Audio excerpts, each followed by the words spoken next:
नमस्कार, आप देख रहे हैं एनपी न्यूज और मैं हूं आपके साथ आलोक शुक्ला। देश की सियासत में इन दिनों महिला आरक्षण के मुद्दे की गूंज है। 16 से 18 अप्रैल तक संसद का विशेष सत्र भी बुलाया गया। सरकार कहने लगी है कि नारी शक्ति वंदन अधिनियम में संशोधन करके सरकार नया इतिहास लिख रही है। दूसरी तरफ विपक्ष को सरकार की नीयत पर शक है और विपक्ष का कहना है कि जब राज्यों में चुनाव हो रहे हैं तो ऐसे में संसद का विशेष सत्र बुलाने की जरूरत क्या थी। विपक्ष की माने तो महिला आरक्षण बहाना है, असली खेल परिसीमन का है। आज जानने की कोशिश करेंगे कि क्या वाकई में सरकार की मंशा महिलाओं को सशक्त बनाने की है या फिर वाकई में परिसीमन के लिए महिला आरक्षण को ढाल बनाया जा रहा है। आज हम इसी मुद्दे पर करेंगे चर्चा, लेकिन उसके पहले पेश है ये खास रिपोर्ट।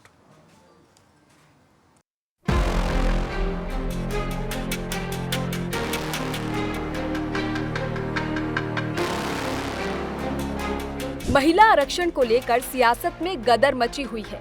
एक तरफ सरकार 2029 के लोकसभा चुनावों से पहले महिलाओं के लिए 33% आरक्षण लागू करने की तैयारी में है, जिसके लिए 16 से 18 अप्रैल तक संसद का विशेष सत्र भी बुलाया गया है। एक तरफ सरकार कह रही है कि हमारे देश की संसद एक नया इतिहास रचने के करीब है और महिलाओं के लिए संसद तक पहुंचने का रास्ता आसान बनाया जा रहा है।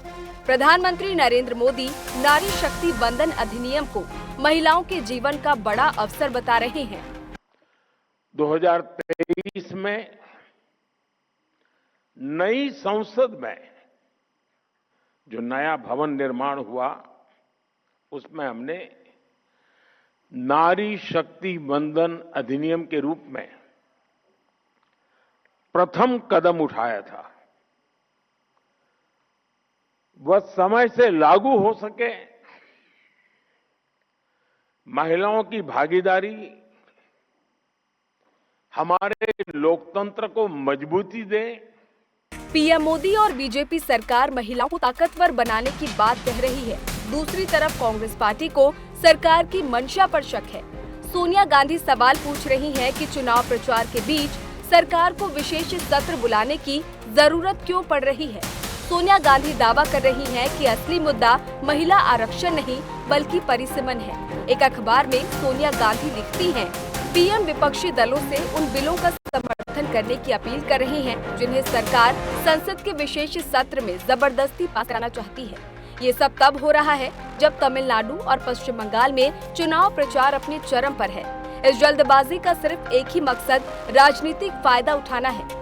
सरकार ने 2023 में ही नारी शक्ति वंदन अधिनियम को संसद में पास कर लिया था, लेकिन इसे अगली जनगणना और उसके बाद होने वाले परिसीमन के बाद ही लागू करने की शर्त रखी गई। इस सत्र में सरकार का असली मुद्दा परिसीमन है और इसके बारे में कोई जानकारी नहीं दी गई। ये संविधान के लिए खतरा है। राज्यसभा में विपक्ष के नेता मल्लिकार्जुन खड़गे ने कहा था कि इसे 2024 के चुनाव से ही लागू किया जाए, लेकिन सरकार ने इसे नहीं माना। अब अनुच्छेद 334A में बदलाव कर महिला आरक्षण को 2029 से लागू करने की तैयारी है। ऐसे में प्रधानमंत्री को यू टर्न लेने में 30 महीने क्यों लगे? 5 राज्यों के चुनाव खत्म होने तक इंतजार क्यों नहीं किया गया? इतनी हड़बड़ी की क्या जरूरत है, जबकि विपक्ष 3 बार चिट्ठी लिखकर कह चुका है कि पहले 29 अप्रैल को सर्वदलीय बैठक बुलाई जाए। वहीं कांग्रेस अध्यक्ष मल्लिकार्जुन खड़गे की माने तो राज्य चुनाव के बीच संसद का विशेष सत्र बुलाना दिखाता है कि सरकार इस कानून का राजनीतिक लाभ लेने के लिए जल्दबाजी में लागू करना चाहती है। इस मुद्दे पर सर्वदलीय बैठक बुलाई जाए और परिसीमन से जुड़े मुद्दों पर भी विस्तार से चर्चा की जाए। मैंने महिला आरक्षण का विरोध नहीं किया, मैं तो चाहती हूँ महिला आरक्षण हो। और हमारा तो ये मानना था कि 2023 सितंबर में, आज से 30 महीने पहले जब महिला आरक्षण आए थे तो बिना किंतु परंतु अपितु के लाना चाहिए था, कोई शर्तें नहीं लगानी चाहिए थी। हमने तब भी ये कहा था, हम आज भी ये कहते हैं। लेकिन अब जो आप कर रहे हैं वो महिला आरक्षण नहीं है, महिला आरक्षण मुद्दा ही नहीं है, वो तो सेटल हो चुका है, वो तो होगा ही होगा। आज मुद्दा परिसीमन है। आप महिला आरक्षण के पीछे छिपकर जो फ्लॉड तरीके से, अनडेमोक्रेटिक तरीके से परिसीमन करना चाह रहे हैं, 2011 के सेंसस पे करना चाह रहे हैं। आपको कैसे पता कहां पर SC ST की सीट रिजर्व होनी चाहिए? और वो जो महिला रिजर्वेशन बिल लेके ये बंगाल में दिखाना चाहता है, जहाँ महिला का ऊपर कितना हमारा सिंपैथी है, कितना हम लोग उसके लिए सोच रहे हैं। हाथरस उन्नाव के लिए जब सोच नहीं पाए, वो महिला बिल लेके क्या सोचेगा? तो एक बात है। दूसरी बात है, अभी तक जो उनको चलाता है RSS, उसमें कितना महिला सदस्य है? वो पहला बोलना चाहिए। ये लेटर लगभग सभी सांसदों को लिखा है, अच्छी बात है, लेकिन जब चुनाव चल रहा है 5 राज्यों में, तब आप इसके लिए स्पेशल सेशन बुला रहे हो।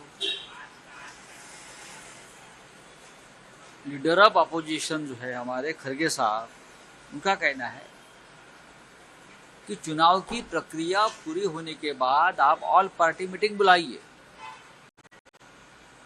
29 अप्रैल के बाद कभी भी उसमें आप डिस्कस करिए और बाद में हम तय करेंगे। पहले तो मैं कहूँगी कि एक बहुत ही बड़ा ऐतिहासिक कदम है और देश की सारी महिलाएं, वो सब पुरुष जो महिलाओं के लिए नेक सोच रखते हैं और चाहते हैं कि उनकी बेटियां और उनकी बहनें आगे बढ़ें, तो मैं उन सबको बधाई भी देती हूं और ख़ुद प्रधानमंत्री जी को शुक्रिया भी कहती हूं। हम लोग इतने आभारी हैं। बता दें कि महिला आरक्षण बिल पर सरकार सभी पार्टियों से समर्थन मांग रही है। पीएम मोदी ने भी लोकसभा और राज्यसभा के सभी पार्टियों के फ्लोर लीडर्स को चिट्ठी लिखकर नारी शक्ति वंदन अधिनियम पर समर्थन मांगा है। प्रधानमंत्री नरेंद्र मोदी ने लिखा कि अब वो समय आ चुका है जब इस कानून को पूरे देश में सही मायनों में लागू किया जाए। दरअसल 8 अप्रैल को कैबिनेट बैठक में नारी शक्ति वंदन अधिनियम में संशोधन के ड्राफ्ट बिल को मंजूरी मिल गई थी। 16 से 18 अप्रैल को बुलाए गए संसद के विशेष सत्र को लेकर बीजेपी ने दोनों फ्लोर्स के अपने सांसदों को व्हिप जारी कर संसद में मौजूद रहने को कह दिया है। नारी शक्ति वंदन अधिनियम के संशोधन बिल के साथ साथ सरकार परिसीमन कानून में संशोधन के लिए भी बिल लाएगी ताकि नए सिरे से सीटों का निर्धारण हो सके। अगर ये बिल कानून की शक्ल अख्तियार करता है तो फिर लोकसभा के साथ साथ राज्यों की विधानसभाओं में भी सीटों की जनसंख्या बढ़ जाएगी। साफ है, संसद के विशेष सत्र से पहले सियासत तबाह चढ़ रही है, जिसकी गर्माहट सदन के अंदर भी महसूस होने के पूरे आसार नजर आ रहे हैं। Special report TNP news.